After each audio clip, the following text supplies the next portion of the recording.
merci, merci et merci d'avoir eu ce courage, vous, de faire cette enquête et d'écrire ce livre, et vous, monsieur, d'avoir fait ce film. Je pense que vous n'avez pas été assez applaudi pour votre courage. C'est vrai.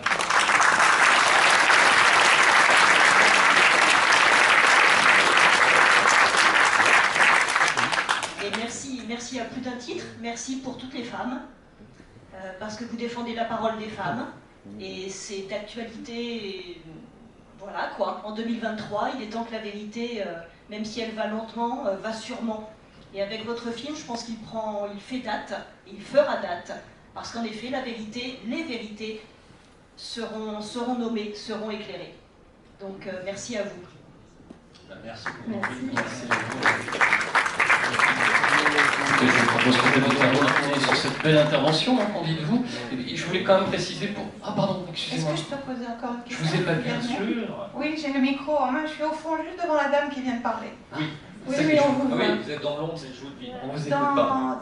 Merci pour cet excellent film qui soulève aussi l'aspect industriel, en fait, dont on nous rebâche les oreilles là, tous les jours quasiment.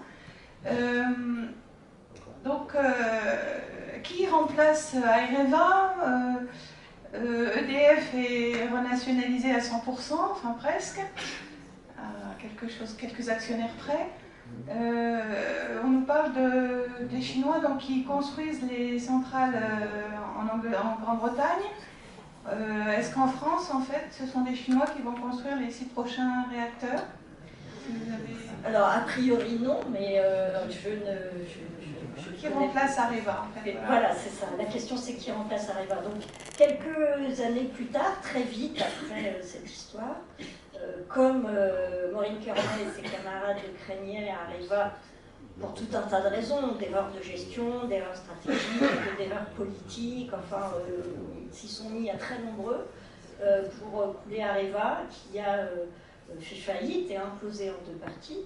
Une partie qui est la construction des réacteurs nucléaires, connue sous sa marque Framatome, qui a été rachetée par EDF, et sa partie gestion du combustible, le retraitement du combustible a été renommée sous une marque Orano. Donc la boîte n'existe plus en tant que telle. EDF aujourd'hui ne va pas très bien non plus. Il a continué à négocier avec ce nucléariste chinois pendant un certain nombre d'années. Ce partenariat s'est, en effet, comme il est écrit à la fin, matérialisé en Angleterre. EDF et ce nucléariste chinois sont partenaires pour la construction de 2 EPR en Angleterre. Ils avaient aussi un partenariat pour 2 autres centrales nucléaires, mais les Anglais, très récemment, au vu du contexte géopolitique, ont décidé que ça n'allait pas être possible que les Chinois restent là. Mais en tout état de cause, aujourd'hui, les Chinois possèdent leur propre réacteur nucléaire du nom de Hualong, je ne parle pas très bien mandarin, enfin, et c'est une technologie franco-chinoise. Qu'est-ce qui est franco, qu'est-ce qui est chinois dans ce réacteur? Vous doutez bien que c'est très classé secret défense, mais ce qu'on peut dire aujourd'hui, c'est que les Chinois n'ont plus besoin de nous et de la France pour développer leurs propres centrales nucléaires et espérer les vendre à l'étranger, puisqu'ils ont l'espoir de le vendre au gouvernement britannique qui, au vu du contexte géopolitique, est plus réticent qu'il y a quelques mois. Merci pour votre réponse. Moi, je voulais préciser aussi pour un peu l'applaudir, parce que pour Caroline, c'est quand même une soirée assez particulière. Ayant passé pas mal d'années à Aix-en-Provence, j'étais très désireuse de pouvoir passer cette soirée avec vous. Voilà.